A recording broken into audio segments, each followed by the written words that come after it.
Murshidabad rail station থেকে উত্তরের পথ ধরে কিছুটা এগিয়ে গেলেই রেল লাইনের পূর্ব দিকে চোখে পড়বে এই কাটরা মসজিদ। এই জাহানকোষা কামানে তোপ দাগবার জন্য প্রায় 17 কেজি বারুদ ব্যবহার করা হতো। ইতিহাস প্রসিদ্ধ দেবী সিং এই নসিপুর রাজবাটি তৈরি করেন। তিনি বিভিন্ন উপায়ে প্রচুর ধনসম্পদের অধিকারী হয়েছিলেন এবং বসতবাড়ির জন্য এই হাজারদুয়ারির অনুরূপ প্রাসাদ তৈরি করেন। অত্যন্ত সূক্ষ্ম কারুকাজ বলা যেতে পারে। খুব দক্ষতার সঙ্গে যে এই প্যালেসটা তৈরি করা হয়েছিল সেটা কিন্তু লক্ষণীয় একটা ব্যাপার। জগৎ শেঠ, যার আসল নাম ছিল ফতেহ চাঁদ, যিনি আজকের মুদ্রায় প্রায় 1 ট্রিলিয়ন মার্কিন ডলারের অধিকারী ছিলেন। পলাশির যুদ্ধের আগে সিরাজউদ্দৌলাকে বাংলার নবাব থেকে পদচ্যুত করার জন্য উইলিয়াম ওয়াটস এবং মির্জাফরের মধ্যে যে শেষ গোপন আঁতাত, সেটা এখানেই হয়েছিল।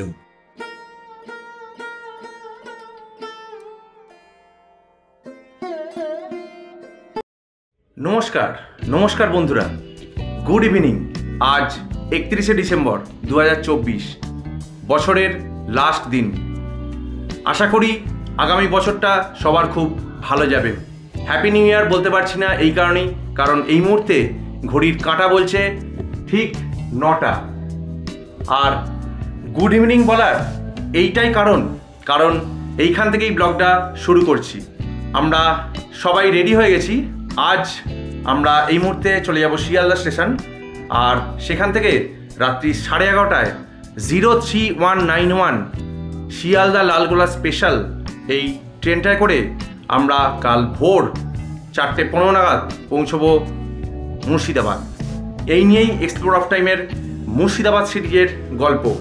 আপাতত আমাদের 9:30টার সময় উবার বুক করা আছে, সেই উবার এক্সেলে করে আমরা চলে যাব শিয়ালদা স্টেশন। তো সঙ্গে থাকুন বন্ধুরা এবং দেখতে থাকুন এক্সপ্লোর অফ টাইম। তো এই সমস্ত আমাদের লাগেজপত্র রাখা হচ্ছে।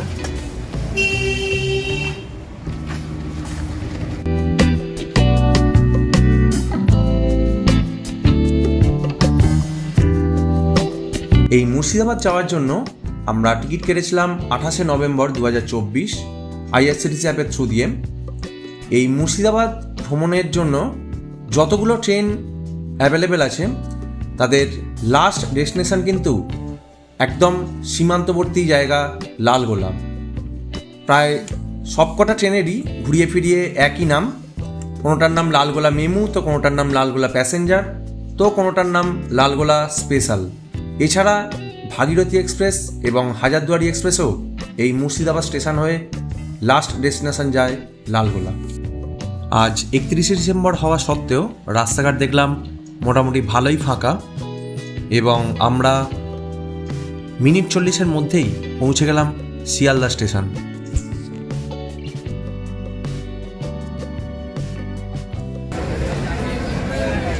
ঘড়ির কাঁটা বলছে 10:18 আর এই মুহূর্তে পৌঁছে গেছি শিয়ালদা স্টেশন।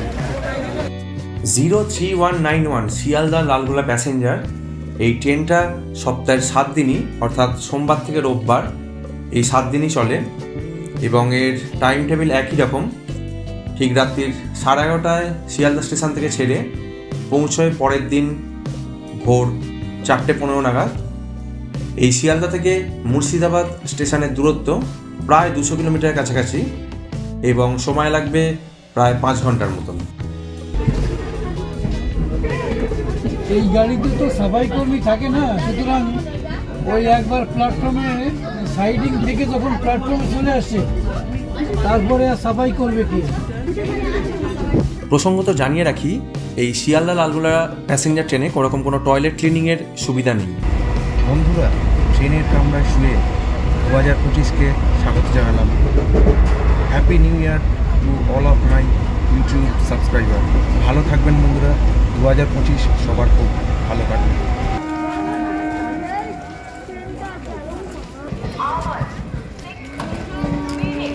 বন্ধুরা গুড মর্নিং। আজ 1 জানুয়ারি 2025। এই মুহূর্তে সময় হয়ে গেছে ভোর 4:20। আমরা চলে এসেছি এই মুহূর্তে মুর্শিদাবাদ স্টেশনে। এই মুহূর্তে ট্রেন থেকে নেমে পড়েছি, নেমে আপাতত স্টেশনে ওয়েট করছি। আমরা আগে থেকেই টোটোকে একটা বুক করে দিয়েছিলাম, সেই টোটোটা অলরেডি চলে এসছে, স্টেশনের বাইরেই ওয়েট করছে। আমার ঠিক উল্টো দিকেই দাঁড়িয়ে আছে ভারত গৌরব ট্যুরিস্ট ট্রেন। তো চলুন বন্ধুরা, এবার স্টেশনের বাইরে বেরিয়ে টোটোতে করে আমরা হোটেলের দিকে যাব। তো এই মুর্শিদাবাদ স্টেশনে কিন্তু রিটায়ারিং রুম এবং ডরমেটারিরও সুবন্দোবস্ত আছে। যে রেট চার্ট সেটাও কিন্তু এখানে লক্ষ্য করলাম। এই মুহূর্তে এখানকার টেম্পারেচার 16 ডিগ্রি সেন্টিগ্রেড। তো বন্ধুরা, এখন সময় হয়ে গেছে ভোর 5টা। এসে হাজির হয়েছি হোটেল অন্বেষা। এই হোটেলটা হাজারদুয়ারি মিউজিয়াম রোডে অবস্থান করছে এবং ঠিক এর পেছন দিকেই বয়ে গেছে ভাগীরথী নদী। যেহেতু এটা পিক সিজন, তাই আমাদের ভাড়া পড়েছিল 800 টাকার মতন। চলুন একটা ছোট্ট করে রুম ট্যুর দিয়ে দিই। এটা এসি রুম, কিন্তু খুব শীতকালে তো আর এসি দরকার লাগবে না। ব্ল্যাঙ্কেট দেওয়া আছে, গিজারের ব্যবস্থা আছে, এসি, কমোড। প্রায় 4 ঘন্টা বিশ্রাম নেওয়ার পর সকাল 9টা নাগাদ আমরা বেরিয়ে পড়লাম মুর্শিদাবাদ ঘুরে দেখার জন্য। এখানে আপনাদের একটা কথা জানিয়ে রাখি, এই মুর্শিদাবাদ ঘুরতে আসলে আপনারা টোটোতে করেও ঘুরতে পারেন বা এই ঘোড়ায় টানা যে টাঙ্গা, সেই টাঙ্গাতে করেও ঘুরতে পারেন। আপাতত আমাদের ফার্স্ট ডেস্টিনেশন কাঠগোলা বাগানবাড়ি। আমাদের হোটেল থেকে এই কাঠগোলা বাগানবাড়ির ডিস্টেন্স 2 কিলোমিটার মতন। আমরা এই কাঠগোলা বাগানবাড়ি ঘুরে দেখার আগে ব্রেকফাস্ট করে তারপর আমরা ভেতরে ঢুকবো। এই কাঠগোলা বাগানবাড়ির আশেপাশে প্রচুর খাবার দাবারের দোকান আছে। আমাদের হাতে সময় কম থাকার জন্য আমরা চটজলদি ডিম টোস্টটাকেই বেছে নিলাম।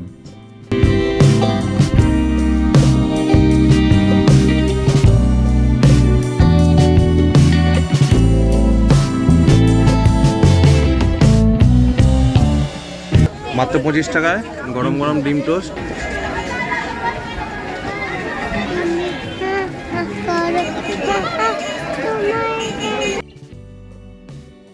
এই মুর্শিদাবাদ ভ্রমণের একটা জনপ্রিয় আকর্ষণের কেন্দ্রবিন্দু হচ্ছে এই কাঠগোলা প্রাসাদ বা এই কাঠগোলা বাগানবাড়ি।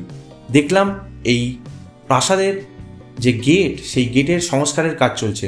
এই প্রাসাদের ভেতর প্রবেশ করলে প্রথমেই চোখে পড়বে 4 জন ঘোড়সওয়ারের মূর্তি।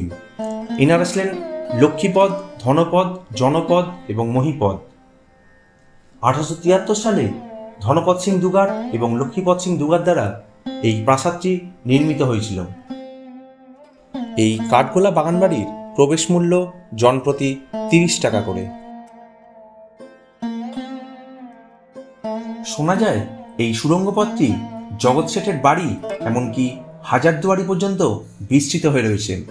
পরবর্তীকালে ভাগীরথীর জল ঢুকে এই সুড়ঙ্গ পথটি বন্ধ হয়ে যায়। এর ঠিক পাশেই রয়েছে মাইকেল অ্যাঞ্জেলোর মূর্তি। প্রায় 250 বিঘে জমির ওপর ছড়িয়ে রয়েছে এই বিশাল বাগানবাড়ি। অত্যন্ত সূক্ষ্ম কারুকাজ বলা যেতে পারে। খুব দক্ষতার সঙ্গে যে এই প্যালেসটা তৈরি করা হয়েছিল, সেটা কিন্তু লক্ষণীয় একটা ব্যাপার। এই দুগাররা তাদের প্রাসাদের একটা অংশ সংস্কারের জন্য সেই সময় ফরাসি স্থপতিকে নিয়োগ করেছিলেন। তখনকার সময়ে দুগার বংশের এই 4 ভাই এবং জগৎ শেঠের একটা দারুণ ভালো ব্যবসায়িক সক্ষতা গড়ে উঠেছিল। বর্তমানে এই কাঠগোলা বাগানের ভেতর যেই প্রাসাদটা দেখতে পাচ্ছেন, এই প্রাসাদের ভেতর মিউজিয়াম গড়ে উঠেছে। এর গ্রাউন্ড ফ্লোরেও মিউজিয়াম আছে এবং এর ফার্স্ট ফ্লোরেও মিউজিয়াম আছে। যদিও ফার্স্ট ফ্লোরের যে মিউজিয়াম সেটার জন্য আলাদা করে পয়সা লাগলেও গ্রাউন্ড ফ্লোরের যে মিউজিয়াম আছে সেটার জন্য কোনো রকম কোনো পয়সা লাগে না। এর ভেতর ক্যামেরা অ্যালাউ নয় বলে আপনাদেরকে দেখাতে পারলাম না। এই খনন করা পুকুরে শোনা যায় 8টি ঘাট থাকলেও আমি কিন্তু এখানে 6টা ঘাট দেখতে পেলাম।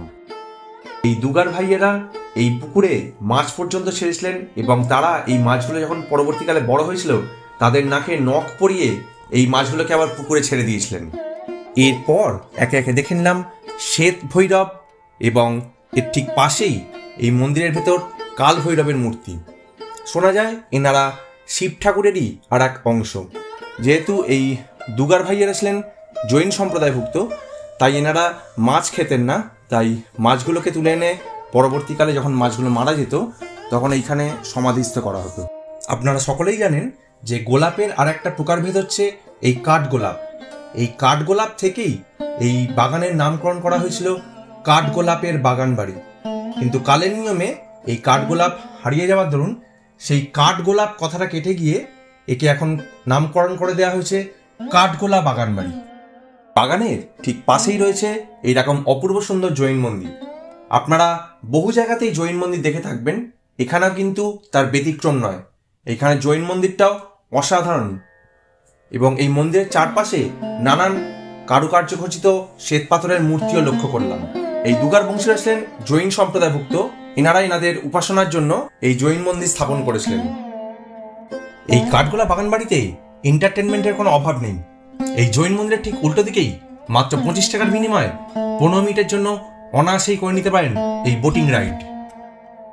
এই দুগর বংশীয়রা তাদের আমোদ প্রমোদ বিলাসের জন্য কোনো কিছুই বাদ রাখেননি। তারা অনেক যত্ন করে এই ব্যান্ড স্ট্যান্ডটা বানিয়েছিলেন, যদিও এর ওপর যে কাঁচের আস্তরণটা ছিল সেটা এই মুহূর্তে বিলুপ্ত প্রায় হয়ে গেছে। প্রায় প্রতি রাতেই এখানে বসত পাশ্চাত্য সঙ্গীতের আসর এবং সেই পাশ্চাত্য সঙ্গীতের আসরে কলকাতা, দিল্লি, লখনৌ থেকে নানান নর্তকীরা এসে এখানে নাচ গান পরিবেশন করতেন। সেই সময় এখানে প্রায় 5,000 টাকা পর্যন্ত উপঢৌকন দেওয়া হতো। অভ্যাগতদের তালিকায় বিদেশি বণিক থেকে শুরু করে দেশীয় যারা ব্যবসায়ী পরিবারের অন্তর্ভুক্ত তারা কিন্তু এখানে এসে আমোদ প্রমোদ করতেন। এই কাঠগোলা বাগানের গোপন সুড়ঙ্গ পথ দিয়ে জগৎ শেঠ প্রায় প্রতি রাতেই আসতেন এবং এই জলসায় আনন্দ উপভোগ করতেন।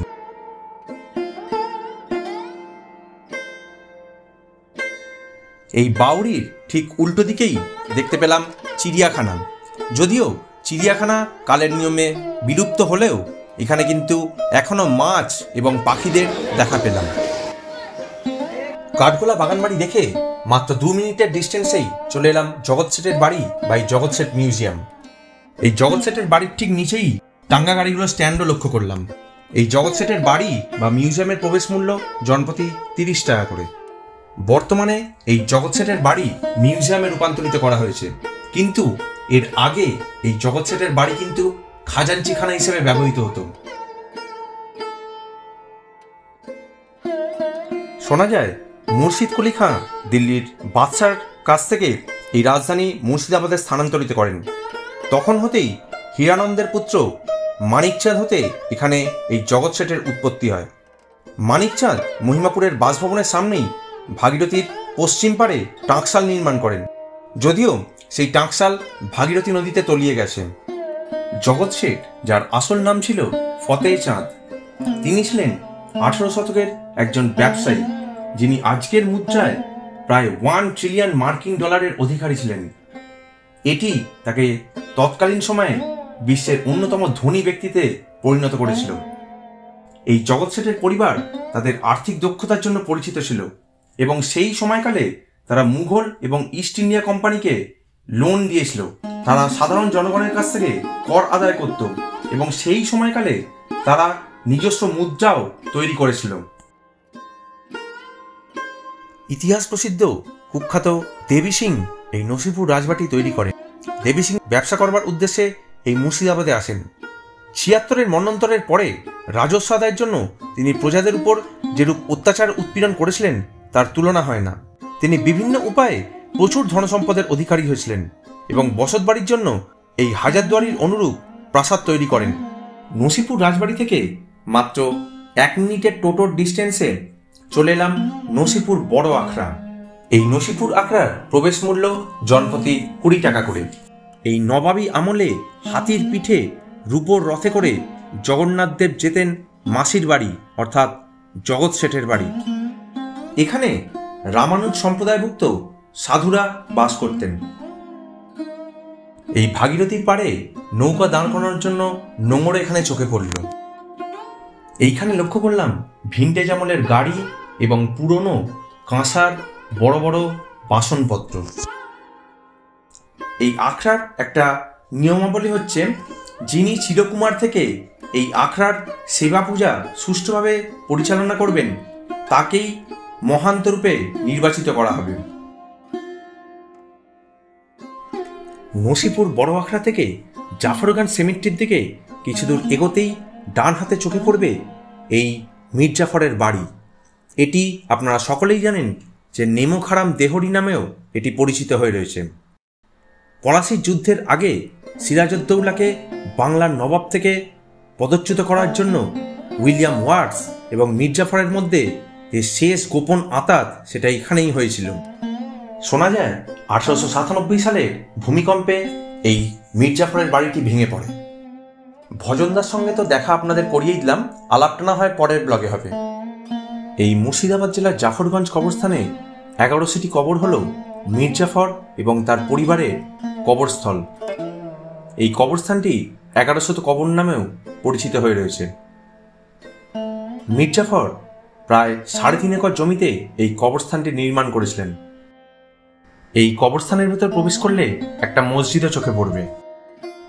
আপনারা সকলেই জানেন যে এই পলাশির যুদ্ধের সময় মীর জাফর সিরাজউদ্দৌলার সঙ্গে বিশ্বাসঘাতকতা করেন এবং 1757 সালে পলাশির যুদ্ধের পর এই মীর জাফর বাংলার মসনদে বসেছিলেন।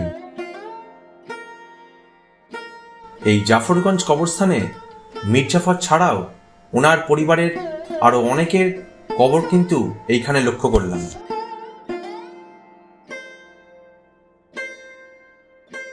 জাফরগঞ্জ সেমেট্রি থেকে টোটোয় করে 1 মিনিট আসলেই ডান দিকে চোখে পড়বে এই আজিমুন্নিসা বেগমের সমাধি। এই আজিমুন্নিসা বেগম ছিলেন মুর্শিদ কুলি খাঁর মেয়ে। শোনা যায় মানবদেহের কলিজায় আসক্ত হয়ে পড়ার দরুন মুর্শিদ কুলি খাঁর নির্দেশে ওনাকে জীবন্ত অবস্থায় কবর দেওয়া হয়। এই মসজিদের ঠিক নিচের অংশেই আজিমুন্নিসা বেগমের সমাধিও লক্ষ্য করলাম।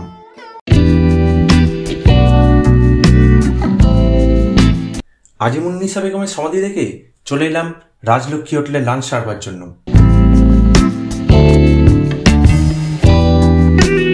এই রাজলক্ষ্মী হোটেল মুর্শিদাবাদের হাজারদুয়ারির ঠিক উল্টো দিকেই অবস্থান করছেন। এইখানে চিকেন আর মাছ সহযোগে চটজলদি লাঞ্চ সেরে আবার বেরিয়ে পড়লাম কাটরা মসজিদের উদ্দেশ্যে। মুর্শিদাবাদ রেল স্টেশন থেকে উত্তরের পথ ধরে কিছুটা এগিয়ে গেলেই রেল লাইনের পূর্ব দিকে চোখে পড়বে এই কাটরা মসজিদ। নানান ইতিহাসবিদদের লেখা থেকে জানা যায় যে মুর্শিদ কুলি খাঁ যখন বার্ধক্যকালে উপনীত হয়েছিলেন তখন এই মসজিদ সংলগ্ন নিজের একটা সমাধি ভবন নির্মাণের ইচ্ছা প্রকাশ করেছিলেন। মসজিদ নির্মাণ করবার জন্য তার বিশ্বস্ত অনুচর ফরাজ খাঁর ওপর দায়িত্ব দিয়েছিলেন। এই ফরাজ খাঁ হিন্দুদেরকে একদমই সহ্য করতে পারতেন না। তিনি হিন্দুদের এই মন্দির ভেঙে সেই সমস্ত উপকরণ দিয়ে মাত্র 2 বছরের মধ্যে এই মসজিদের নির্মাণ কাজ সম্পন্ন করেন। এর কিছুদিনের মধ্যেই মুর্শিদ কুলি খাঁ মারা যান। ওনার দুষ্কর্মের জন্য তিনি শেষ দিকে খুবই অনুতপ্ত হয়েছিলেন। সাধুজনের পদধূলি তাহার পাপ দূর করবে এই মনে করে তিনি সমাধি প্রকোষ্ঠ নির্মাণ করেছিলেন। মৃত্যুর পর তার ইচ্ছানুসারে উক্ত যে প্রকোষ্ঠ ছিল তাহাকে সমাধিস্থ করা হয়েছিল। মসজিদের 2 প্রান্তে 70 ফুট উচ্চতা বিশিষ্ট গম্বুজ এখনও ভগ্ন অবস্থায় পড়ে রয়েছে। এই ভিতর চত্বরে প্রায় 2000 লোক একসঙ্গে নামাজ পড়বার ব্যবস্থা ছিল। এই কাটরা শব্দের অর্থ হল বাজার, এই কারণেই এখানে একে কাটরা মসজিদ বলা হয়ে থাকে। এই মুর্শিদ কুলি খাঁ বুরহানপুরের দক্ষিণ ব্রাহ্মণ বংশে জন্মগ্রহণ করেন। পরে তিনি ইসলাম ধর্মে দীক্ষা গ্রহণ করেন এবং পরবর্তীকালে তিনি মুর্শিদ কুলি খাঁ উপাধি লাভ করেন। মুর্শিদ কুলি খাঁ বৃদ্ধ বয়সে তার তৈরি সিঁড়ির নিচে কবরখানায় আশ্রয় নিয়েছিলেন এবং এইখানেই তিনি শেষ নিঃশ্বাস ত্যাগ করেন। তিনি মনে করেছিলেন যে তার মৃত্যুর পর তাকে এখানেই সমাধিত করা হলে বহু লোকের পায়ের ধুলো পড়লে তার আত্মা শান্তি লাভ করবেন। এই কাটরা মসজিদ বিখ্যাত কাবা মসজিদের অনুকরণ বলে মনে করা হয়। এই মসজিদের অনতিদূরেই তিনি একটা তোপখানাও প্রস্তুত করেছিলেন, যেটি জাহানকোষা কামান নামেও বিখ্যাত হয়ে রয়েছে।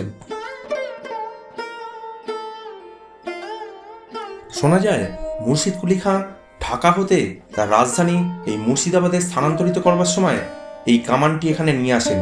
এই কামানটা দৈর্ঘ্যে প্রায় 5.5 মিটার, এই কামানটার বের প্রায় 1.7 মিটার এবং এর ওজন প্রায় 8000 কেজির কাছাকাছি। মুঘল সম্রাট শাহজাহানের সময় এটা নির্মিত হয়েছিল বলে মনে করা হয়। এই জাহানকোষা কামানে তোপ দাগবার জন্য প্রায় 17 কেজি বারুদ ব্যবহার করা হতো। বন্ধুরা, এই সমস্ত তথ্যের মধ্যে কোনটা কতটা সত্যি আর কতটা মিথ্যে তা আমার জানা নেই। লোকমুখে যা প্রচলিত হয়ে আছে বা ইতিহাসবিদরা যা বলে গেছেন সেগুলোই শুধুমাত্র আমি বলার চেষ্টা করেছি মাত্র।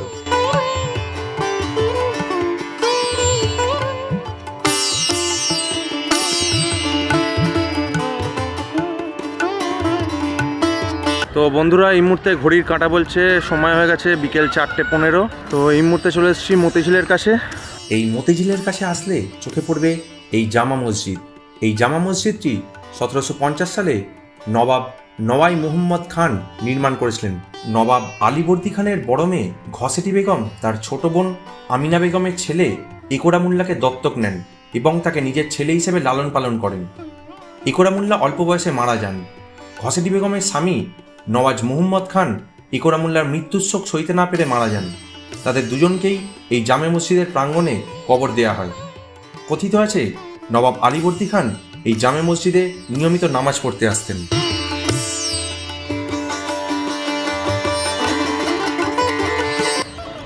কত পরিযায়ী পাখিদের ভিড়, আর সত্যি আমরাও যেন পরিযায়ী পাখি হিসেবে সেই হাওড়া থেকে চলে এসেছি এই মুর্শিদাবাদে।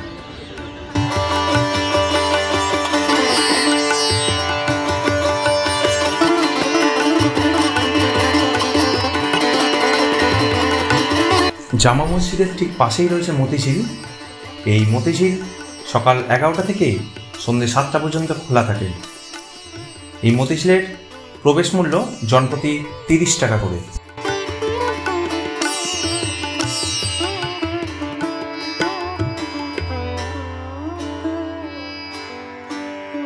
এই মতিঝিলকে কেন্দ্র করে নানান কাহিনী আবর্তিত হয়ে আছে। শোনা যায় সেই সময় নাকি এই ঝিলেতে প্রচুর পরিমাণে মতি পাওয়া যেত বলে তাই এই ঝিলের নামকরণ করা হয়েছিল মতিঝিল। নবাব আলীবর্দী খাঁর সময় মুর্শিদাবাদে প্রচুর বাড়ি বা অট্টালিকা প্রস্তুত করবার জন্য ইটের প্রয়োজন হয়। সেই ইটের প্রয়োজনের জন্য যে সমস্ত খাদ কাটা হয়েছিল সেই খাদগুলো এই মতিঝিলে পরিণত হয়। এখানে শীতকালে নানান ফুলের সমারোহ তো বটেই, এছাড়াও রয়েছে সন্ধ্যাবেলা লাইট অ্যান্ড সাউন্ড শোয়েরও ব্যবস্থা। আর রয়েছে এই রকম টয় ট্রেন যার যাত্রাপথ সেই সুদূর হাওড়া রেল স্টেশনের হাওড়া রেল মিউজিয়াম থেকে শুরু করে ধানবাদ, এমনকি এর বিজয় রথ এই মতিঝিলের পার্কের ভেতরেও দেখতে পেলাম। এর বিজয় রথকে সত্যিই থামানো যাচ্ছে না। যে কোনো পার্কেই এই মুহূর্তে বিনোদনের জায়গা করে নিয়েছে বা বিনোদনের কেন্দ্রবিন্দুতে চলে এসছে এই টয় ট্রেনগুলো।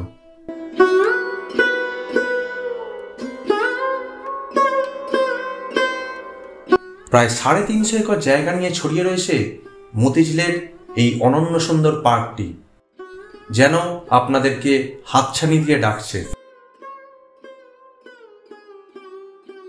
সময় হয়ে গেছে বিকেল 5:30 আর আমরা চলে এসেছি এই মুহূর্তে মতিঝিলের ভেতর লাইট অ্যান্ড সাউন্ড শো উপভোগ করবার জন্য।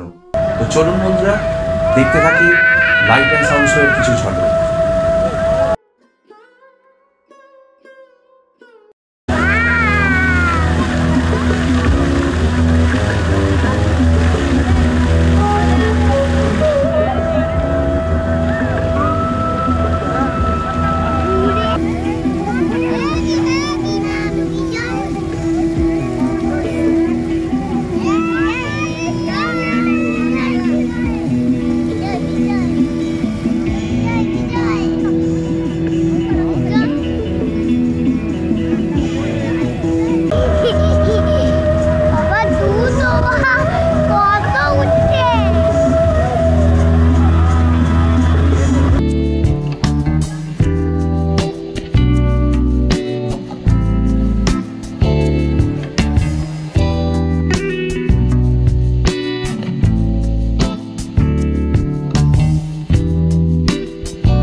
তো আমি আর ভাই এই মুহূর্তে চলে এসেছি এই ফ্রেন্ডস হোটেলে। এখান থেকে রাত্রিবেলা আমাদের ডিনার নিয়ে হোটেলে গিয়ে আমরা ডিনার সারব। রাত্রিবেলার ডিনারে বিরিয়ানি, চিলি চিকেন আর রুটি, এই হচ্ছে খাবারের মেনু।